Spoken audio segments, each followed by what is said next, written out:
Halo teman-teman, assalamualaikum. Kembali lagi di channel cerita Elinda.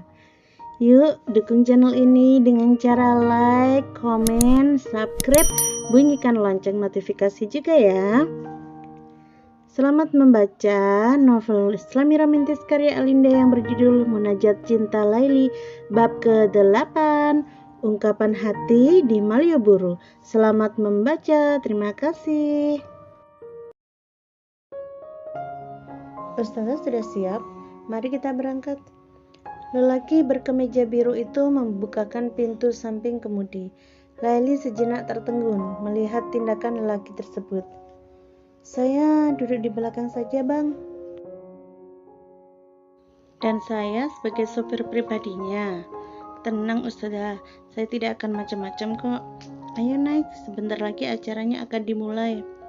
Rombongan siswanya sudah berangkat duluan ke tempat berlangsungnya final Olimpiade. Laili yang hendak berangkat bersama harus mengurungkan niat karena nyeri di perut yang kembali melanda. Kali ini Umi Aliyah yang membuatkan jamu agar sakitnya menghilang. Setelah 1 jam rasa nyeri mulai berkurang. Laili memutuskan untuk datang ke acara yang dia nantikan tersebut. Sebagai guru, tentu dia tidak ingin melewatkan momen di mana anak didiknya menunjukkan kemampuan. Terima kasih ya Bang Halim, sudah sudi mengantar saya. Maaf selalu merepotkan.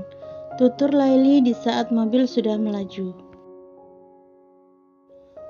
Gak apa-apa, aku senang kamu repoti, ucap Halim dengan menoleh sekilas ke Laili, lalu fokus kembali mengemudikan mobil di jalanan yang cukup padat. Laili hanya tersenyum tipis menanggapi ucapan Halim. Berdua di dalam mobil seperti ini membuatnya kurang nyaman.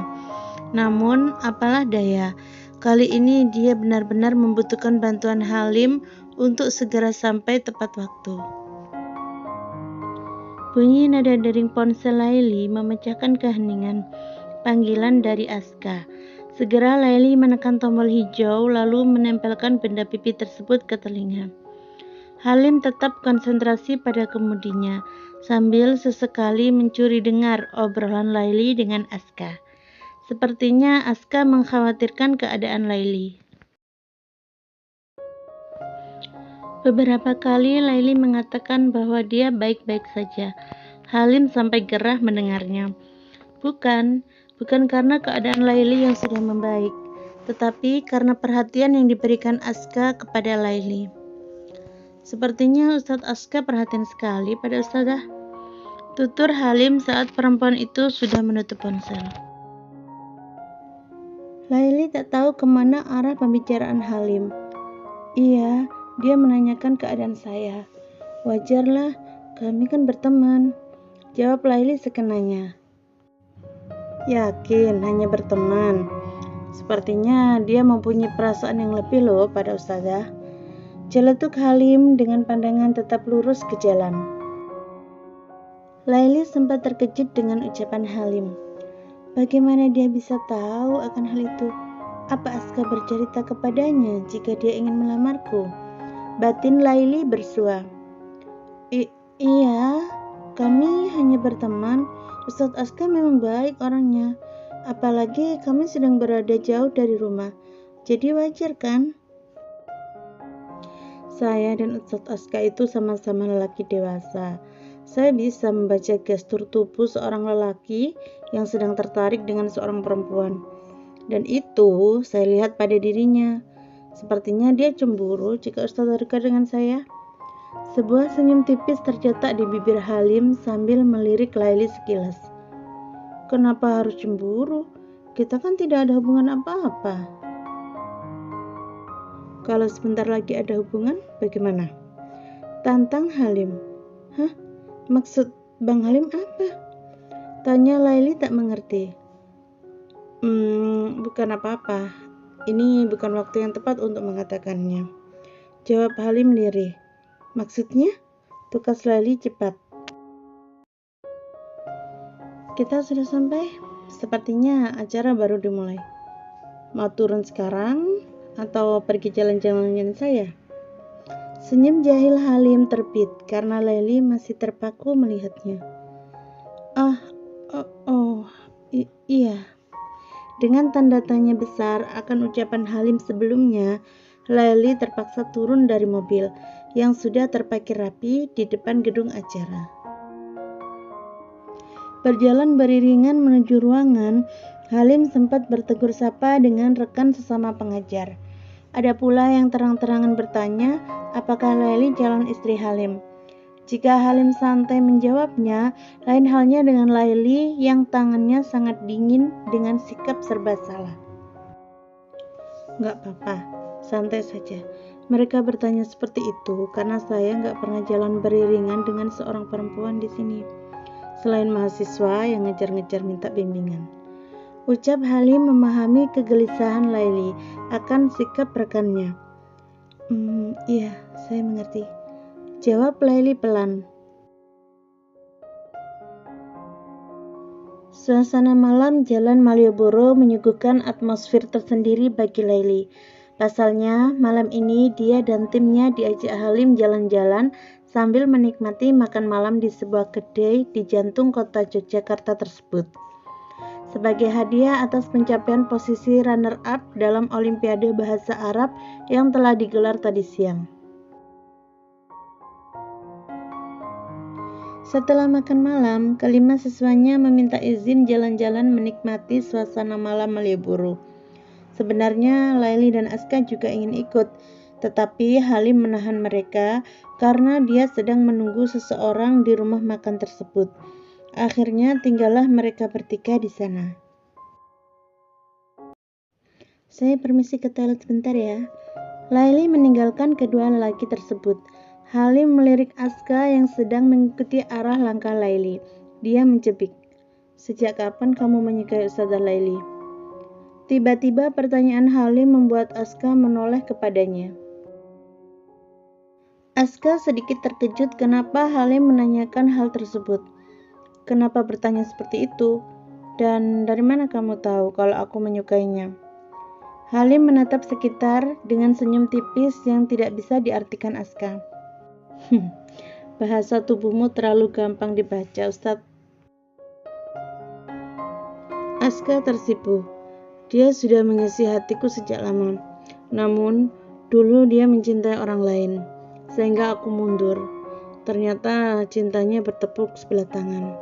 Dan sekarang aku akan memperjuangkannya lagi. Pengakuan Aska tak terlalu membuat Halim terkejut. Pasalnya, dia sudah tahu kalau Aska sudah melamar Laili secara pribadi. Halim mendengar pembicaraan Laili dan Aska di teras rumahnya beberapa hari yang lalu. Benar-benar cara melamar yang tidak romantis. Batin Halim kala itu dengan menahan diri agar tidak keluar untuk mengacaukan momen tersebut. Yang dia pikirkan adalah seseorang yang membuat Laili jatuh cinta sebelumnya. Siapa gerangan? Begitu. Kamu sudah ungkapkan perasaanmu kepadanya? Iya, sudah. Jawab Aska dengan tegas. Dia ingin memberitahu bahwa Laili sudah ada yang melamar. Halim tak ada kesempatan untuk menikungnya. Apa jawabnya? Tanya Halim enteng. Kenapa kamu ingin tahu? Tak sengaja, nada bicara Aska meninggi. Hanya penasaran, gak boleh. Jawab Halim setelah menyeruput cappuccino di depannya. Aska tampak ragu akan mengatakannya. Dia belum memberi jawaban. Dia memberiku waktu seminggu setelah kepulangan kami ke Malang. Setelah itu, aku akan melamarnya secara resmi dengan membawa keluargaku. Halim mengangguk pelan. Apa kamu yakin dia akan memberi jawaban sesuai harapanmu? Cerca Halim dengan santai. Insya Allah. Hening. Aska sedang asik dengan bayangannya ketika mempersunting gadis pujaannya. Sedangkan Halim mengutak-atik layar ponselnya beberapa saat. Mas Halim, Assalamualaikum. Suara seorang perempuan terdengar dari belakang Aska.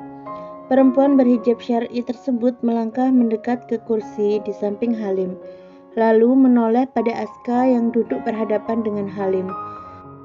Jawaban salam dari Halim seolah tak terdengar saat kedua orang tersebut saling terperangah. Keduanya bergeming untuk beberapa detik. Mas Aska? Beneran Mas Aska kan? Ya Allah, seru perempuan itu mendapati Aska di hadapannya. Hesti? Ekspresi Aska tak berkedip melihat kedatangan Hesti di depan matanya. Dia tak menyangka akan bertemu perempuan itu di sini. Perasaannya bercampur aduk antara terkejut, malu, dan entahlah. Iya Mas, aku Hesti. Ya Allah, lama sekali kita tak bertemu. Mas Aka, bagaimana kabarnya? Tanya perempuan tersebut antusias. Ada binar bahagia yang terpancar di balik kacamatanya. Permisi. Tiba-tiba Laili sudah muncul di samping meja, menatap heran pada kedatangan perempuan lain di meja mereka. Sebelum Laili duduk di kursinya semula, Halim memperkenalkan Hesti kepada Laili. Aska terlihat sangat tegang menyadari keadaan itu. Beberapa butir keringat dingin muncul ke permukaan kulit wajahnya, walau cuaca cukup sejuk. Halim berdehem. Sepertinya kalian butuh waktu untuk bicara berdua. Kami tinggal dulu ya. Nanti kalian hubungi saja kalau sudah selesai. Atau langsung pulang juga tak masalah. Halim berdiri mengajak Laili meninggalkan Aska dan perempuan bernama Hesti tersebut. Angin bertiup lembut menyapu permukaan wajah bingung Laili. Di depan sampingnya, Halim berjalan dengan santai dengan kedua tangan dimasukkan ke jaket coklatnya. Memilih sebuah bangku di pinggir jalan Malioboro, mereka duduk antar tepi, menikmati suasana malam kota seni tersebut. Itu tadi Mbak Hesti, orang yang Bang Halim tunggu bukan? Kenapa malah ditinggal pergi? Dan dia kenal Ustadz Aska? Cerca Laili penasaran saat mereka sudah duduk. Halim menoleh sekilas lalu menatap ke depan. Ustazah mau mendengar ceritaku. Tentang apa? Tentang mereka. Laili mengangguk pelan. Halim menyandarkan bahunya di sandaran kursi, membuat duduknya lebih terasa santai dan nyaman. Sedangkan Laili menatapnya dengan penuh harap agar Halim segera bercerita. Kehadiran Hesti secara tiba-tiba dan reaksi Aska yang wajahnya pias tak urung membuatnya sangat penasaran. Halim berdehem sebelum memulai ceritanya. Dulu mereka satu kampus. Aska adalah senior Hesti. Entah bagaimana asalnya mereka kemudian berpacaran. Seperti anak muda pada umumnya, yang punya pacar dan sama-sama tinggal di rantau. Mereka saling memberi perhatian dan sebagainya. Pernah sekali Aska bertemu dengan orang tua Hesti saat Hesti masuk rumah sakit. Sebulan kemudian Aska lulus duluan. Secara ajaib, dia tidak pernah memberi kabar lagi pada Hesti. Kontaknya tak bisa dihubungi, tanya teman kos juga tak banyak membantu. Intinya dia kehilangan jejak. Laili hanya diam mendengarkan cerita Halim. Dia tak pernah tahu masa lalu Aska, apalagi pernah berpacaran dengan Hesti saat kuliah. Halim mengedarkan pandangan ke sekeliling. Suara riuh muda-mudi bergerombol saling melempar tawa. Beberapa pasangan lagi saling bergandengan mesra serasa dunia milik berdua. Juga beberapa orang yang mengambil gambar dan berfoto selfie di papan nama jalan paling tersohor di kota Yogyakarta tersebut.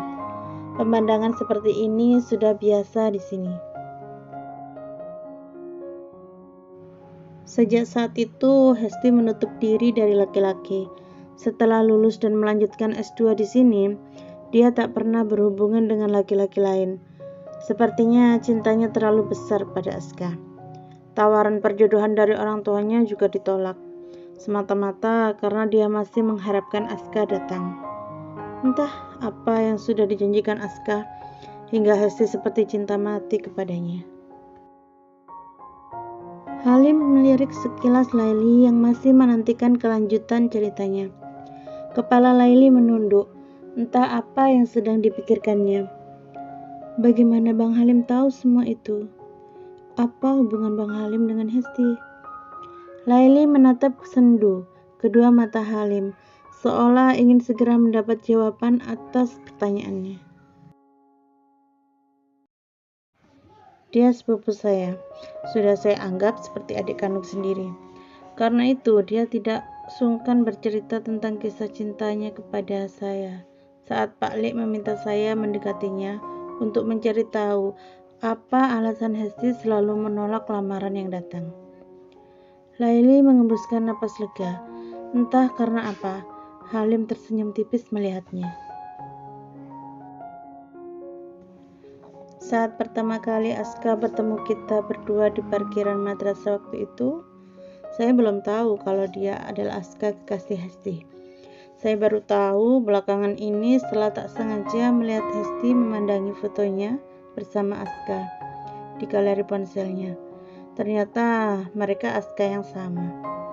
Halim menyungar rambutnya yang masih rapi, merapatkan jaketnya karena udara malam mulai dingin.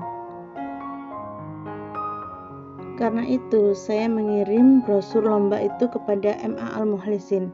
Melalui bantuan Hilmi dan persetujuan Abah, akhirnya sampailah kalian di sini sampai hari ini. Selain karena saya ingin mempertemukan Hesti dengan Aska, juga karena saya ingin mengenal Ustadzah lebih dekat. Ucap Halim dengan senyum simpul menatap Laili yang dahinya mengerut. Tunggu, maksud Bang Halim? Tolak dulu lamaran Aska dan tunggu abang ke rumahmu akhir bulan ini.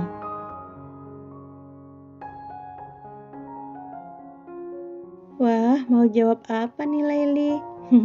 Yuk ikuti kelanjutannya di bab selanjutnya ya. Terima kasih sudah membaca sampai akhir. Semoga sehat-sehat selalu. Jangan lupa like dan subscribe juga ya. Wassalamualaikum warahmatullahi wabarakatuh.